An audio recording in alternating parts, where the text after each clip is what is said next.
Unconditional surrender is not well suited to any of the competitive formats on Board Game Arena. But fortunately, some enterprising players have established a league system, open to all players, which is a much better way to sort of get involved in games. It has now moved on to its second round, and I'm going to drop a link below if you want to find out more. I'm not involved in the organisation, so you need to go to the link and ask about it there. At the moment, I'm currently playing 4 games from the first 2 rounds. Actually, I'm currently playing 3, as 1 has finished. I am defending as the Allies in 2, both against West First openings, a historical and a short 39 opening, and playing the Axis in 2, an East First in one case, and a long opening in the other. Let me talk about the game that's finished first. This was against Fikla, and this was a short 39 opening. Fikla accidentally triggered a short war opening by declaring war on Belgium and then attacking an allied unit on the border. This was probably recoverable, especially given a fair November, until Italy activated as a Western ally. Is Italian activation always fatal? Well, it's always bad, and that's kind of important for the game because it creates this strategic driver that causes the Axis player to want to get Italy onside and get Italy onside as soon as possible, and therefore creates compromises in the Axis activations, which are important to make the diplomacy system work. But let me talk a little bit about whether or not it is completely fatal.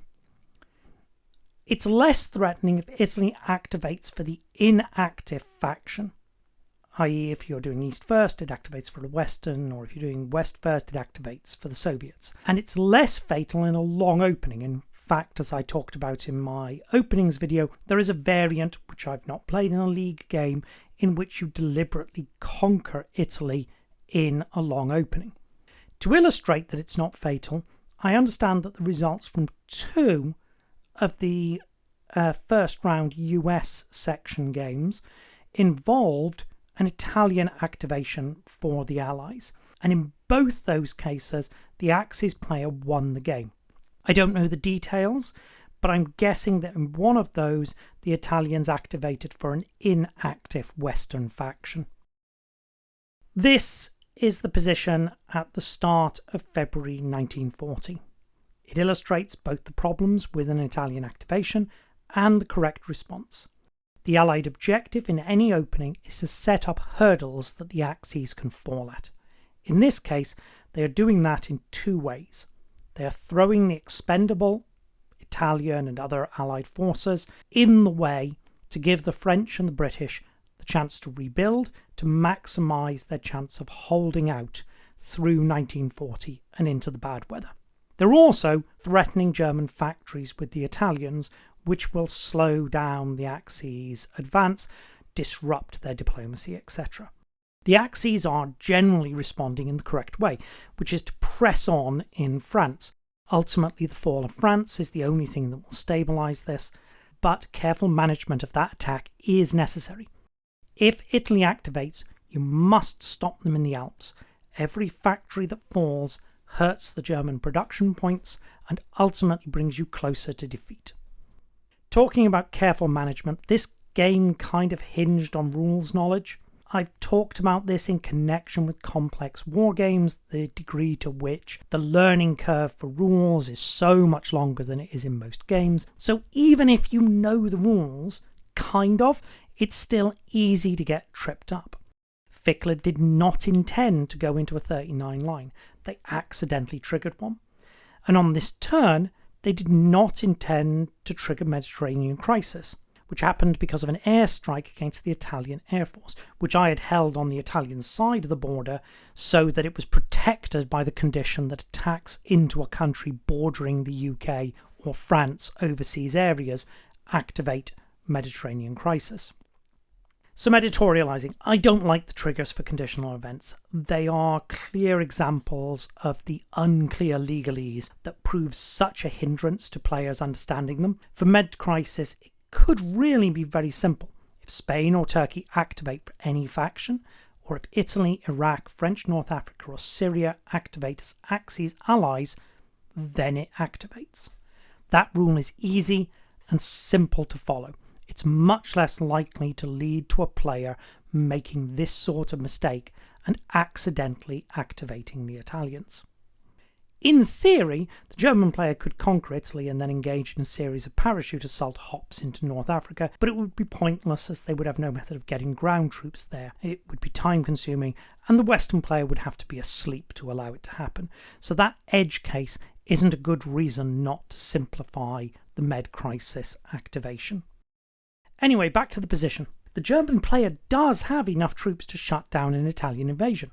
The 2 marked hexes are enough to block Italian ingress to Germany.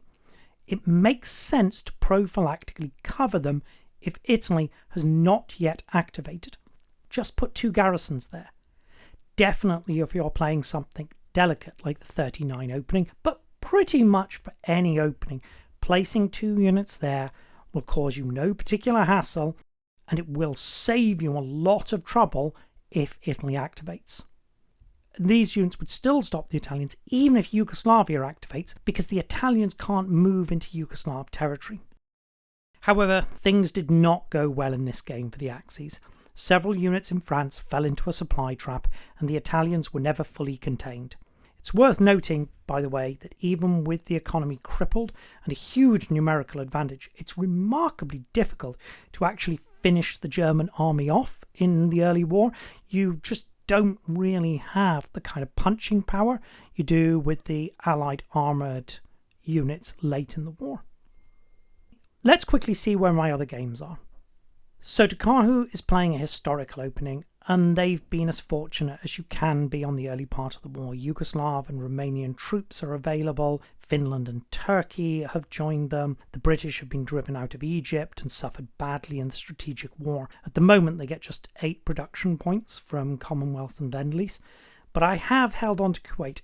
I spent a surprise token, unfortunately, but I used it to disrupt Axis supply in North Africa to buy me time.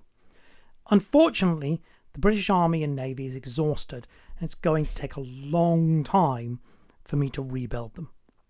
What you are seeing here is my experiment with a complete refusal to defend the Soviet border. Since I'm still in the Barbarossa offensive, there's not much to report on whether or not it succeeded or failed, but I'll definitely come back to it in a future episode. This is my game against Gamerdad, against whom I'm using an East First opening. I had a political failure in July, but otherwise it's gone pretty well. The Soviets here in August lost a huge chunk of units in the first turn of fair weather. That's always a disaster, and it's in fact why I'm trying out the defensive strategy in Barbarossa of essentially retreating before the attack. If the Soviet line is thinned out by a massive loss, it has no chance of holding in the subsequent turn. There's also, and this is a little detail one worth noting, there's a unit out of supply in the Pripyat marshes. You should not let that happen. If a Soviet unit falls out of supply, then it should be voluntarily eliminated to avoid the loss of national will. Here the Soviets have 23 national will at the beginning of August. That'll get them through August, but it won't get them through September. Anyway, I punched through the Soviet defence in the centre. As you can see, the domino effect of weak defences caving in. You can see I left Soviet fighters when they were behind my lines, but not interfering with supply, because that prevents them being reinforced and then used by the Soviets. I bounced against the isolated Dnipropetrovsk unit in the south, which is really quite unlikely, but it didn't stop the attack. At this point, the Soviets had 10 national will. By the end of the turn, they had 6, which meant that I was guaranteed I was going to take the Soviets out of the game. Dnipropetrovsk and one other city would be sufficient. So, at the beginning of September, I declared war on Belgium, Holland, Greece, and Iraq. Another bit of editorializing.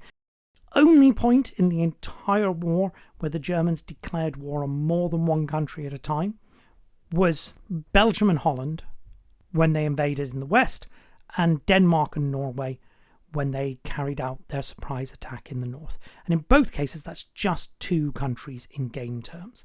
It really does feel kind of odd that the Axis are allowed to simultaneously declare war on 4 countries on completely different parts of the board. Now, why am I doing this? Well, let me use the example of Iraq. Because I declared before conquering the Soviets, while appeasement was still in effect, Iraq activates as a Soviet faction, which is therefore hostile to the Western powers. If a Western unit enters an Iraqi city, for example the ports, they will conquer the country, which is kind of convenient as it means that I don't have to do it and suffer the strategic warfare penalty at the end of the game. It also means, in the case of Greece, that the Western allies can't ship any troops there to support Greece. It's entirely on its own. Similar reasoning applies to Belgium and Holland. There's very little to report in my game against Rondom because that's a long opening, and so basically we're just sitting through a phony war in 1940, waiting for me to actually get round to my first attack in 1941. An interesting thing here is that the Western powers have activated Spain. I've played 3 long war openings now, and this will be the first time I have to attack France in 1942 without having a Spanish front available. So that's going to be interesting when I actually get to it. Anyway, that's it. I thought I would tell you that the League exists, and I would give a quick rundown on the games I'm currently playing and some of the tactics or strategy bits that have come up in those, and I'll probably do some more of these, isolating particular strategy or tactic elements that are important. Anyway, thank you for listening, and see you next time.